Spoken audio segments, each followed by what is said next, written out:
नमो बुद्धाय। जय भीम। जय भारत। मित्रों, भारतवर्ष में कोई अशोक नाम का कोई सम्राट होकर गया है, ये दुनिया को तब पता चला जब कई इतिहासकारों ने उनके शिलालेख खोज निकाले। इससे पहले किसी को सम्राट अशोक का इतिहास मालूम नहीं था। आज हम चक्रवर्ती सम्राट अशोका के ये शिला स्तंभ कैसे खोजे गए सविस्तर बात करने वाले हैं। इससे पहले अगर आपने अभी तक इस चैनल को सब्सक्राइब नहीं किया है तो जरूर सब्सक्राइब करें और साथ में दिए गए बेल आइकन को धर्म की पवित्रता को बनाए रखने के लिए लोगों के साथ उचित और धार्मिक व्यवहार किया जाता है या नहीं, और समग्र रूप से लोगों के धार्मिक व्यवहार की निगरानी के लिए सम्राट अशोका ने धम्म महामात्र नामक एक उच्च अधिकारी नियुक्त किया था। सम्राट अशोका के प्रयासों के कारण धम्म की ज्वाला को महाराष्ट्र में भी प्रज्वलित किया गया था। 1750 में पादरी टाइफॉन्ट हेलर ने पहली बार मेरठ, दिल्ली में एक स्तंभ शिलालेख पाया।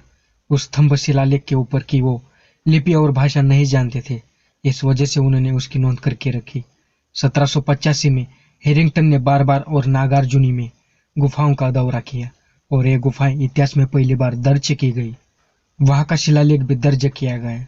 इस दौरान कैप्टन पोलियर ने दिल्ली टोपरा में स्तंभ की खोज की, इसकी और तस्वीर खींची और इसे विलियम जोन्स को भेजा। जोन्स ने इस स्तंभ को 1801 में एशियाटिक रिसर्च में प्रकाशित किया। इलाहाबाद कोसम के कैप्टन जेम्स होरे द्वारा खोजे गए एक स्तंभ के साथ और सभी विद्वानों से इसका अर्थ जानने की अपील की। 1822 में मेजर जेम्स टॉड ने गिरनार शिलालेख की खोज की। उसी समय इलाहाबाद में एक टेनरी अधिकारी जेम्स प्रिंसेप इन सभी स्तंभों और शिलालेखों की लिपि को समझने के लिए संघर्ष कर रहे थे। 1834 में बंगाल एशियाटिक सोसाइटी के जनरल में लेफ्टिनेंट बर्ड द्वारा इलाहाबाद स्तंभ का एक चित्रण और प्रिंसेप द्वारा खोजे गए कुछ शिलालेखों के पत्रों को प्रकाशित किया गया। 1835 में कैप्टन लांग ने कपड़े पर गिरनार का शिलालेख लिखा और उसे मुंबई के डॉक्टर विल्सन को भेजा। डॉक्टर विल्सन ने इसे अनुवाद के लिए प्रिंसेप को भेजा। 1836 के उत्तरार्ध में महाराजा रणजीत सिंह के दरबार में फ्रेंच अधिकारी कोर्ट ने शाहबाजगढ़ी में शिलालेख खोजा और इसे प्रिंसेप को भेज दिया। स्तंभलेख और शिलालेखों की आकृतियों और प्रतीकों को देखकर प्रिंसेप ने यह लिपि खोजने का ध्यास लिया था। दिन और रात में 6 महीने तक जेम्स प्रिंसेप ने अशोक के शिलालेखों की लिपि पढ़ने के लिए अथक प्रयास किया।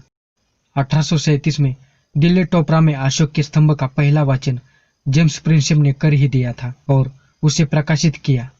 इसके तुरंत बाद उन्होंने लौरिया, आरिया और लोरिया चंदनगढ़ के स्तंभ लेख पढ़े। मेजर पेव ने दिल्ली मेरठ में स्तंभ की एक पूरी दृश्यप्रत बनाई जो प्रिंसेप द्वारा प्रकाशित की गई थी।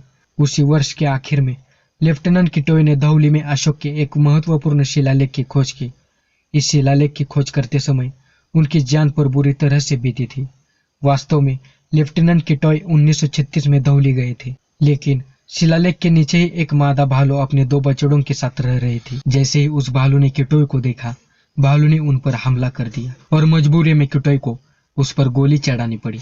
लेकिन जब वे 1837 में शिलालेख को खोजने के लिए वापस आए तो उन्होंने 2 बछड़ों को देखा जो बड़े हो गए थे। उन्हें दूर भगाने के बाद किटोय चट्टान पर चढ़ गए, शिलालेख पर लिखी सभी पुरातन जानकारी लिख ली और उसे प्रिंसेप को भेज दिया गया। 1838 में प्रिंसेप ने गिरनार और धौली में शिलालेखों का तुलनात्मक अध्ययन किया और इसे प्रकाशित किया। 1839 में शाली रॉबिन्स ने शाह कबीरा उद्दीन की मदद से सासाराम बिहार के यहाँ के एक शिलालेख को लिख कर लिया। सबसे महत्वपूर्ण बात तो यह है कि यूरोपियन अभ्यासक नोरिस ने अध्ययन कर खरोष्टी लिपि में से देवनपिया से यह शब्द खोज लिया। वर्ष 1840 में बैराट में बाबरू शिलालेख कैप्टन बर्ट द्वारा लिखा गया था और कैप्टन कोटिये ने पंडित कमलाकांत की मदद से उसे लिप्यांतरित किया।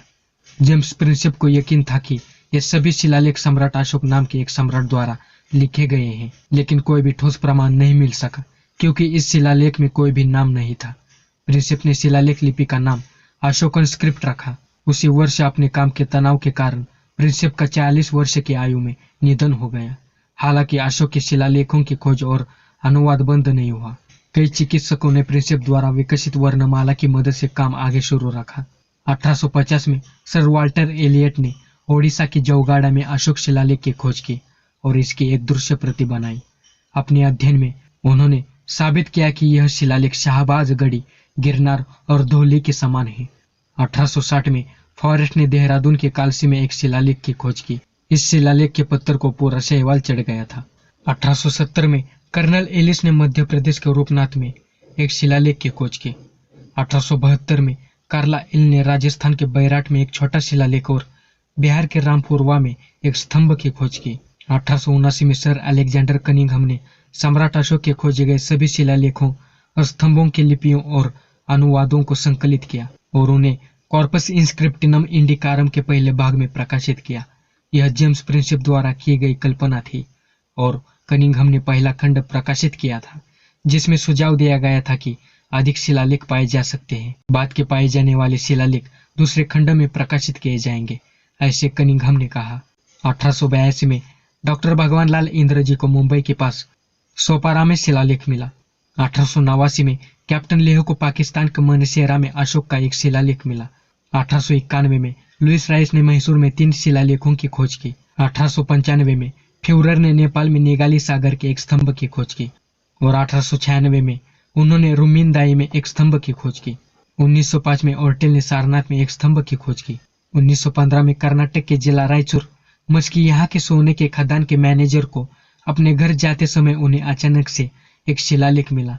यह शिलालेख बहुत महत्वपूर्ण हो गया। इससे पहले यह ज्ञात नहीं था कि यह शिलालेख किस राजा ने लिखा है, लेकिन पहली बार मुस्की के शिलालेख में यह पाया गया कि देवनाम पियादासी राजानो अशोक लिखा गया था।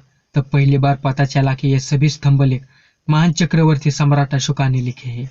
यह जानकारी पहली बार दुनिया को पता चली है। शोधकर्ताओं को इस महान सम्राट के विचारों के बारे में पता चला और उन्होंने लिखे नैतिक शिक्षाओं ने भारत के अलावा अन्य देशों को कैसे प्रभावित किया है, ये भी पता चला। जेम्स प्रिंसेप की शोध ने यह साबित कर दिया कि सम्राट अशोक इस देश पर एक महान राजा बने थे।